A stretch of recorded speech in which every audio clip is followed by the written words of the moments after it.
Hello Aquarius, welcome to the Plaid Sheep Oracle.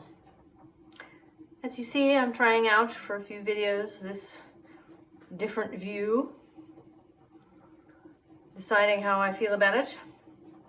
Feel free to make any commentary. And for these readings, this session, I've been pulling a card from my Artist's Way creativity deck. The Artist's Way is a book by Julia Cameron that was created to revivify, reinvigorate, recover the artist. And I don't mean just those who call themselves artists or who have an artistic profession. But as human beings, we are all creative. There is some aspect of our life that is our art, even if it doesn't fit the conventional definition. Your card is Thrive. In order to thrive as artists, and one could argue as people, we need to be available to the universal flow. When we put a stopper on our capacity for joy by anorectically declining the small gifts of life, we turn aside the larger gifts as well. And as a corollary to this, the card at the bottom of the deck, Replenish. As artists, we must learn to be self-nourishing. We must become alert enough to consciously replenish our creative resources as we draw on them, to restock the trout pond, so to speak. I call this process filling the well. And this does not mean, incidentally, that you have to do this alone. But the question I want to ask you, Aquarius, is have you been denying yourself, restricting yourself? There is in some of the signs, and I think Aquarius fits this, a possibility or a sense of asceticism.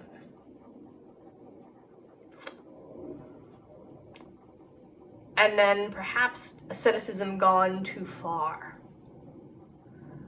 Virgo is another sign where this can, I think, occur.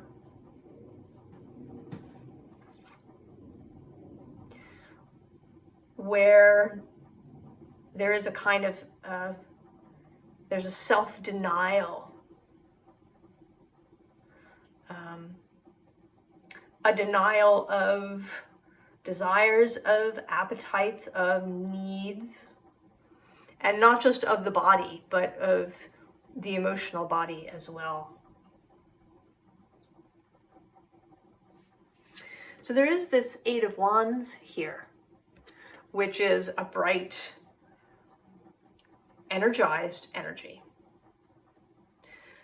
But at the bottom of the deck is this Eight of Swords. And actually underneath the Eight of Wands is this Five of Swords, this kind of defensive energy. And what I want to say is that while you look sort of, you look energetic, you look like you're on top of things maybe, or like you're going where you want to go, that maybe that isn't the whole truth, Aquarius. Right, because we have this Three of Cups that, it looks perfectly happy. I mean, there is a Mad Hatter kind of theme, Alice in Wonderland theme going here, but it looks sort of like all is well, everything is cheerful, it's fine.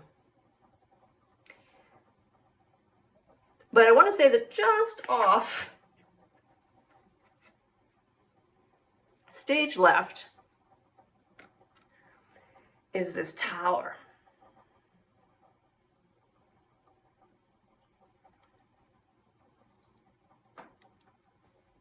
And it's almost, right, as if she's been, engaging in this tea party, and she looks up and kind of sees the tower looming there through this portal.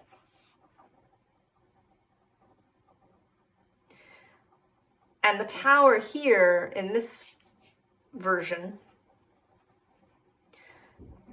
right, seems more like something secret, something that has been hidden. Now, probably, being Aquarius, you've been hearing all about Pluto re-entering your sign.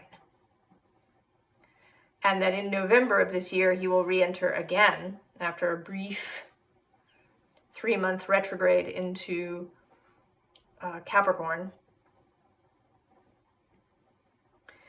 And he'll be there until 2044. And of course, there's been a lot of talk about what that means. And often, some people sort of approach it on the global scale. And then other people talk about what it means for each individual sign. But I tend to have a very personal sort of outlook on the individual. And all of these transits, even these kind of big global moments, have very specific personal repercussions. But there is, with Pluto, often something being revealed. Because although Pluto energy can be, right, it can be secretive, in actuality, Pluto wants revelation, right? He is interested in truth. And in the right use of power. And he is entering into your space. So if you've been hiding things from yourself, these things may come to the surface now that he is going through there. And of course, the other thing is that it could be very slow. Pluto's entry into Capricorn in 2008 was kind of spectacular. Because we had that whole financial meltdown. Although it had been, right, it isn't as if it was created in 2008. Right? The circumstances that brought that into being had been around for a long time, right? That had all been building. And Pluto's arrival revealed them. Or they were revealed at his arrival.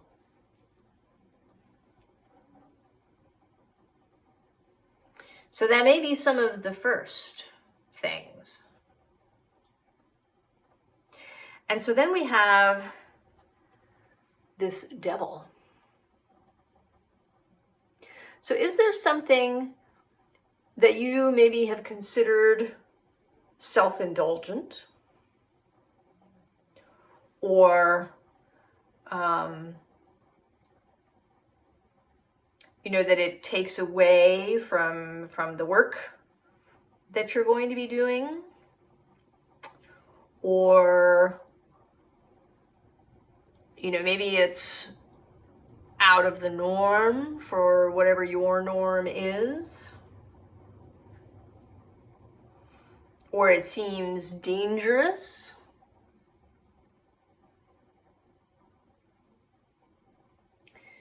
There's something, Aquarius,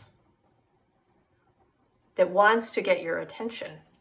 And it comes through here in the Lovers, right? You are this figure.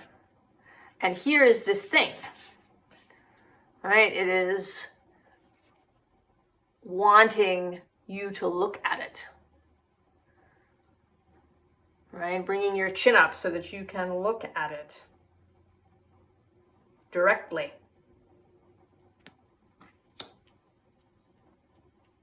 So what is it? Well, I think it's going to be different for everybody, but I'm going to say with some certainty, with this Queen of Wands, that it has a strongly emotional aspect that it involves real desire and kind of expression of the passionate, sexual, animal self.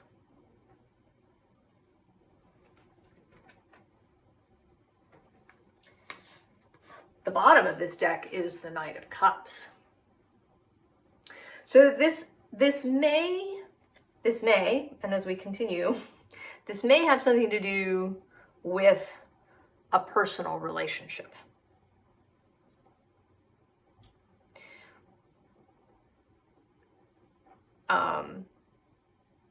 It may be that you have been denying yourself, that you've been pushing this person away, or you know, kind of just generally keeping them at arm's length a little bit, or delaying a move into a physical relationship with this person, into a sexual, I should say, specifically, relationship with this person, or into some sort of commitment. Maybe you've been keeping the whole thing very much up in your head rather than really allowing yourself. It could be that this is some sort of project too. A business. Maybe a way of conducting your business, what you do.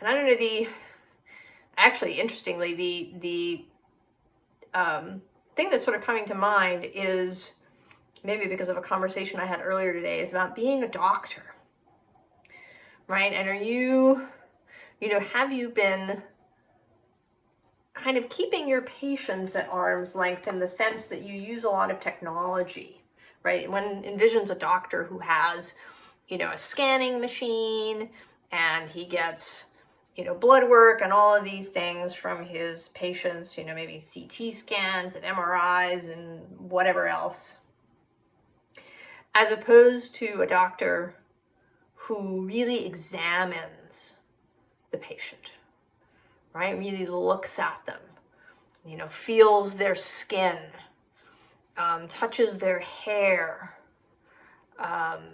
smells them,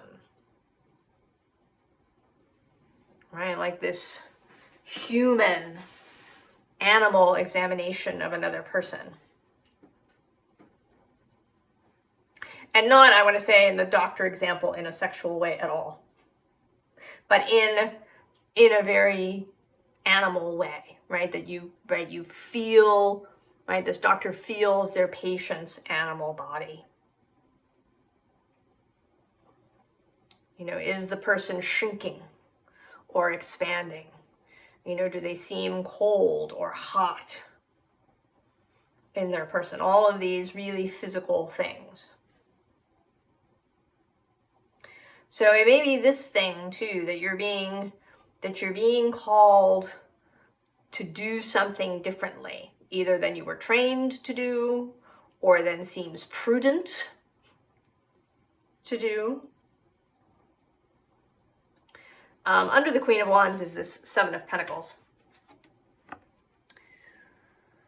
right? Doing the things, putting the ducks in a row, doing all the practical kinds of things. And this is not at all about practical, because now we have the Lovers again. And this time in this, this I think is one of my favorite Lovers cards, right? With all these flames, right? This is something really coming together.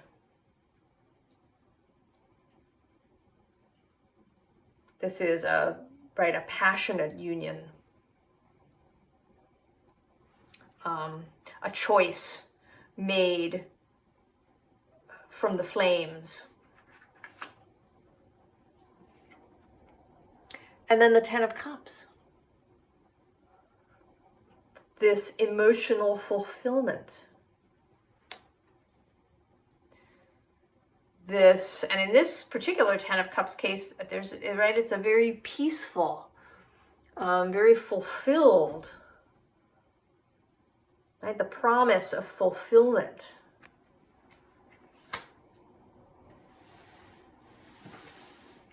And then we also get the King of Cups. So not just fulfillment, but understanding and mastery of this cup space, this emotional realm. Now you are traditionally the King of Swords, and the King of Cups is square to you in Scorpio. But you are the water bearer.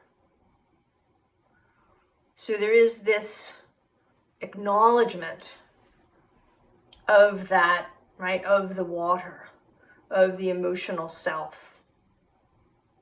You just have to remember that you're carrying it. And to be able to access the water that you're carrying. Right, to drink it, to bathe in it, to experience it. And so we get Judgment.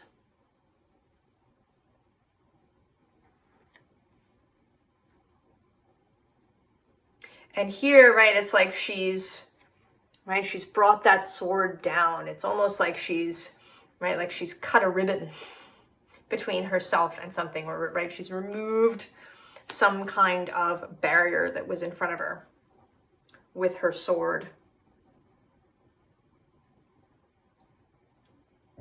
She has entered into, right, a new relationship, perhaps a whole new space, right? She can now cross into a new space.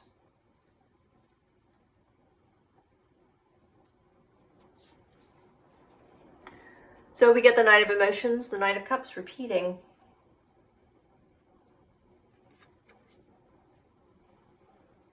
This exuberance in the emotional space, excitement, relishing, going into the emotional space. And below that, we have the Ten of Materials. So 2 tens now of fulfillment, both emotionally and in the physical world. The bottom of this deck has the 7 of Materials, the 7 of Pentacles repeating. But here, there's a little bit of a difference, right? She's following the roses. And she is kind of continuing in a steady way, but rather than these kind of anonymous gold discs that could be anything, it's these beautiful, sensuous Venusian flowers that she's following.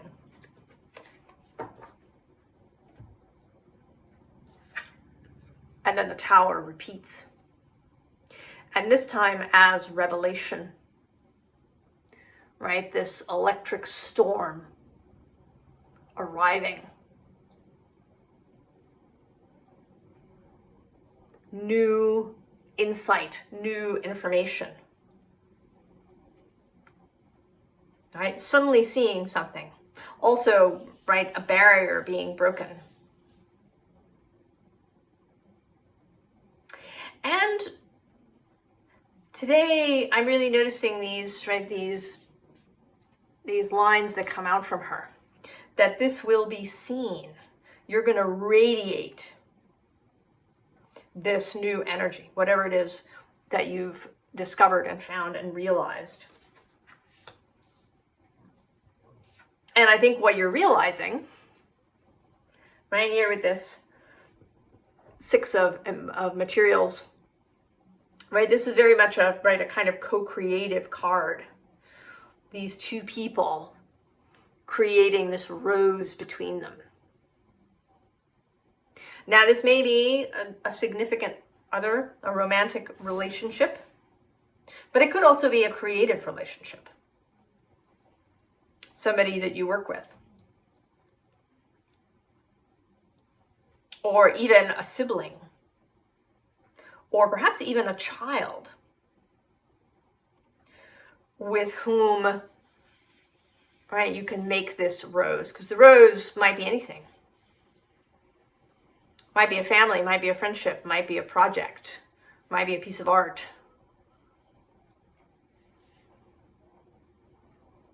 All right, a relationship. And there's excitement in this.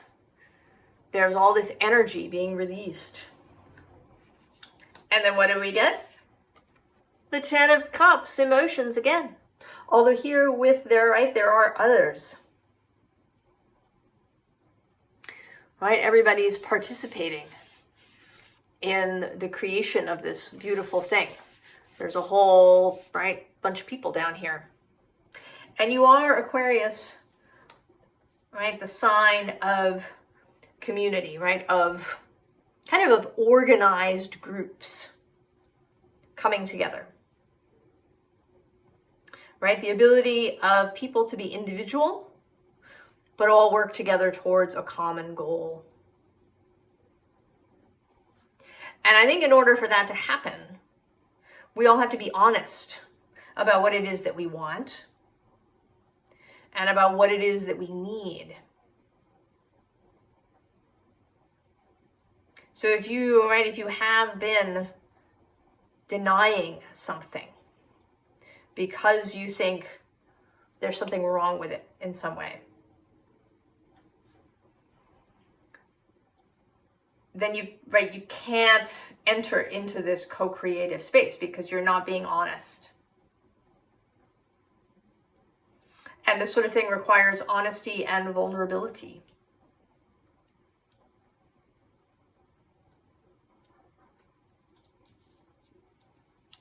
And so then we have this Three of Inspiration. The Three of Wands. She's, sometimes it looks like she's crossing the gap, but this time it looks very much like she's knocked this first domino over. And she's going to watch as the whole line tumbles one after another. So, right, the action that creates a whole ripple effect after it.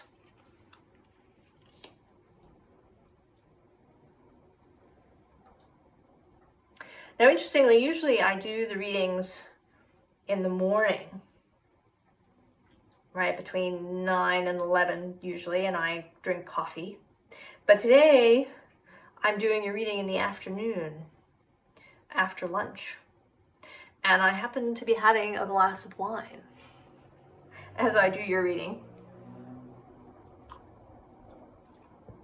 And I want to say that that is meaningful. Right? This Dionysus beverage.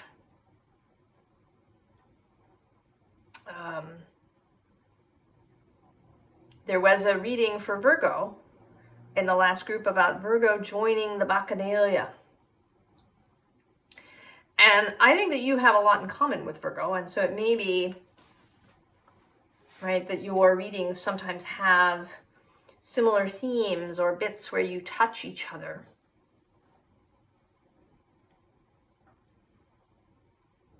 And so maybe you, Aquarius, also need to join the Bacchanalia.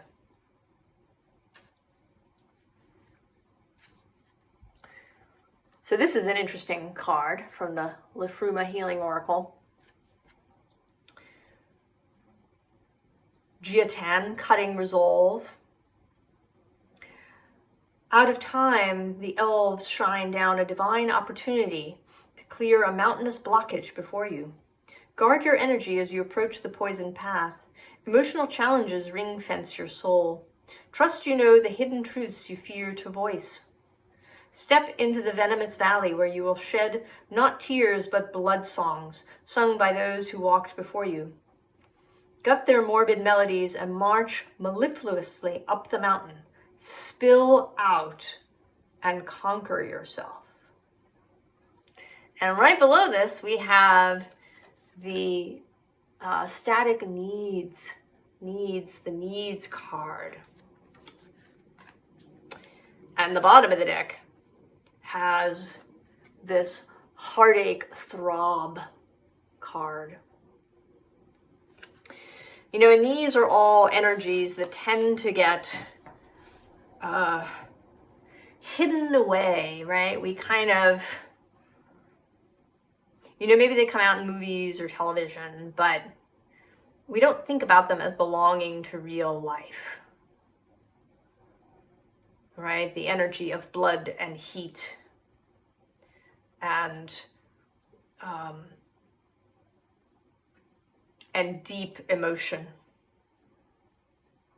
I mean, it is why they had, for many reasons, the Bacchanalia, why we have Mardi Gras, which is not far away, right? It's this moment for all of these passions that are suppressed and repressed the rest of the time, theoretically, for the good of society, to find their way out, kind of in this controlled, narrow way, right? You got a day, go.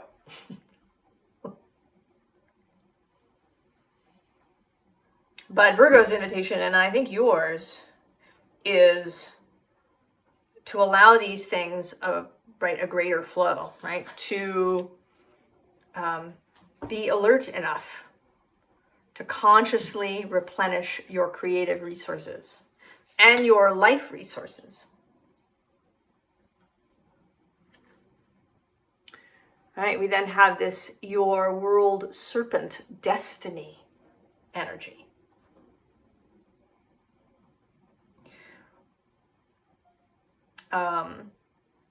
There's always some point in time that is destined. How that fated moment unfolds in our hands as we step towards it. Thor and Yor were forever woven together, always destined to die together. Pierce and stitch a pathway toward your Yor. Start sowing fearlessly further onwards. Do not skirt your issues, for it is a time-given gift.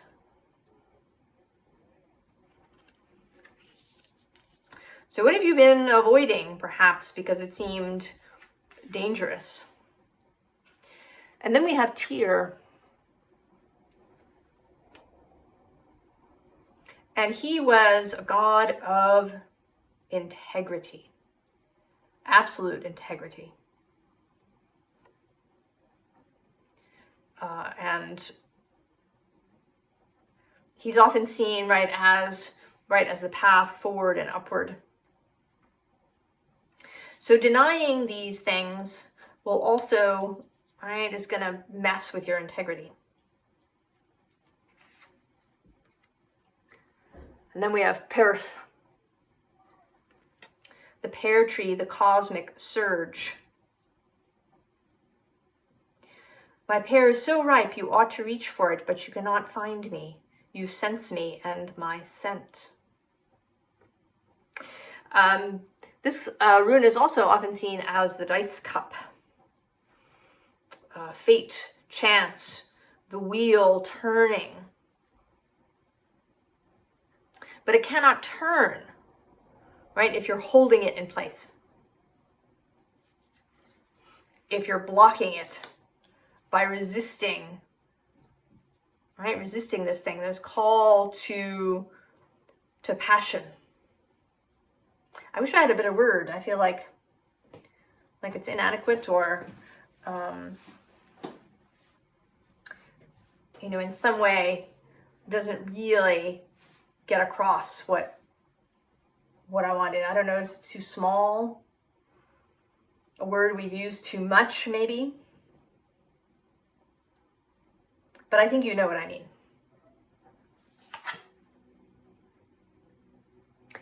And so then we have Hod, unseeing.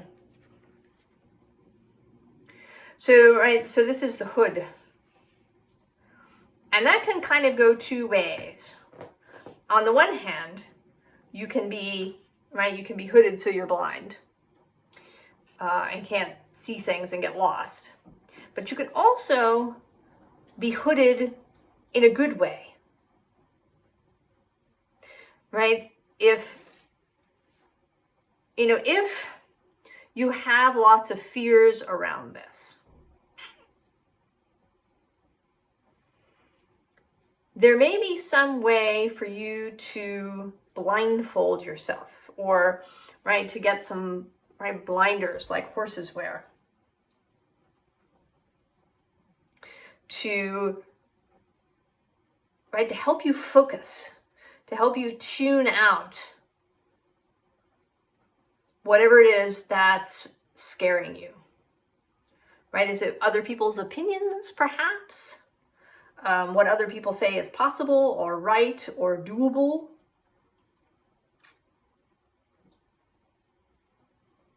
So there's both here with this card a suggestion to remove any, right, any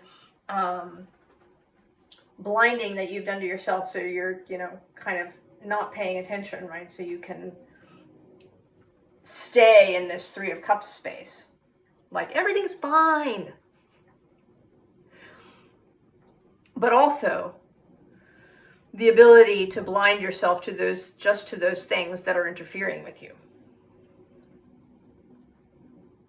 Right? Like that scene in Star Wars where Luke is battling the little flying robot thing while wearing a blast helmet.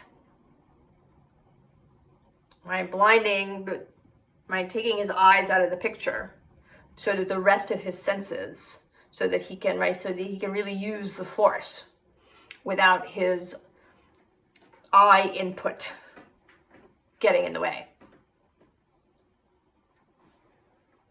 So maybe you have to find a way, right, to get your intellect out of the way, so that you can move towards this thing. So what is the advice?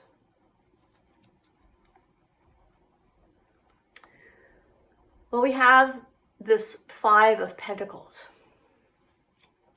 And I actually want to say that the advice here is to leave the church, right? To leave whatever the restrictive environment is. And it may only be a mental restrictive environment, right? Not an actual physical one. But if you've got a bunch of sort of rules for yourself and you think that going towards this thing will do X, Y, and Z, you need to get out of that space. And interestingly, right below that is the Hermit of Virgo. And then actually below that is the Chariot. Oh, and then look, I just saw it. The Ace of Cups. So kind of what we have here, right, is that the Hermit, right, is facing the Chariot, which is facing the Ace of Cups, right, headed in that direction. When you follow your own light. And generally it is considered that this star inside the Hermit's lantern is the star from the star key, which is your major arcana, Aquarius.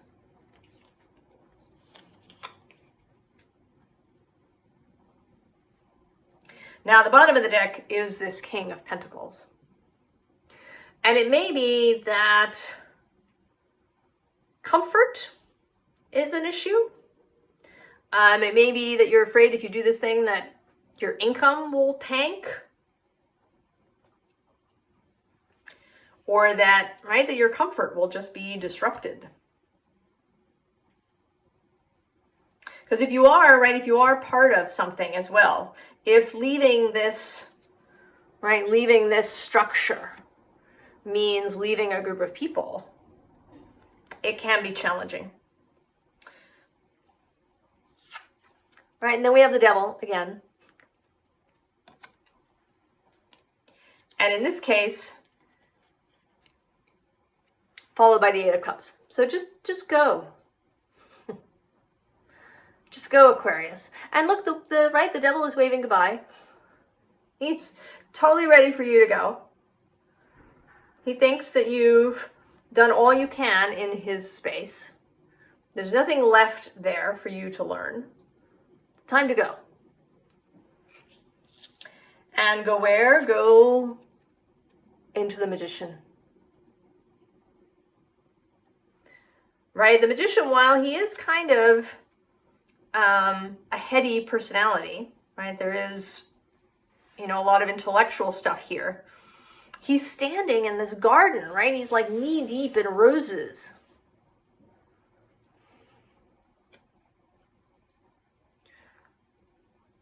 Right? The earth element and the cup element are very much part of the Magician's toolkit.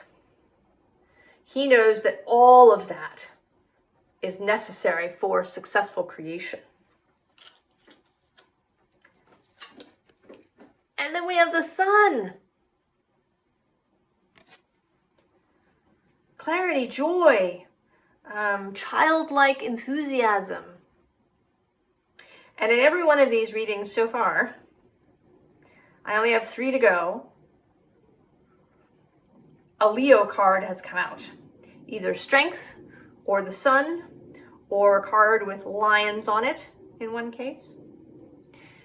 Leo being this, I think what the sign people think of when you say creativity, especially creativity that is shared. And that may be the hardest thing of all for you, Aquarius.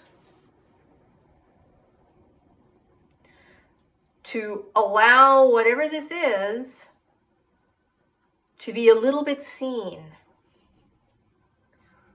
right? This passionate, messier, I want to say, side. This side that maybe doesn't have all of its ducks in a row.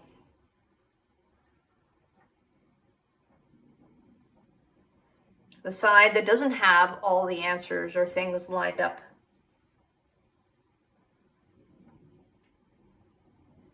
And to share that, to be vulnerable with other people.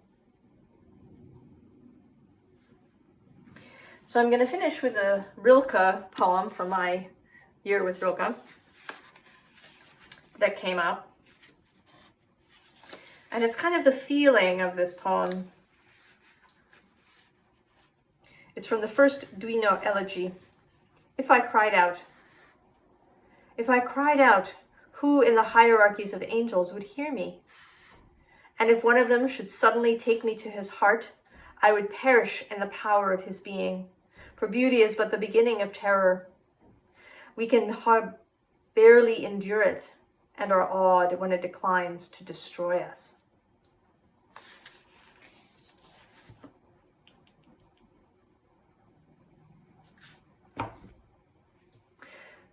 So Aquarius, the invitation here is to let yourself go. If you've been holding back, restricting yourself, denying yourself, in some way starving yourself,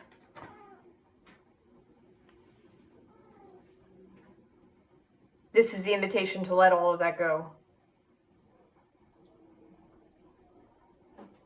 To allow yourself to really thrive. Right? To accept all the gifts of life and the universal flow. I wish you all the best, Aquarius, and I will see you next time. So long.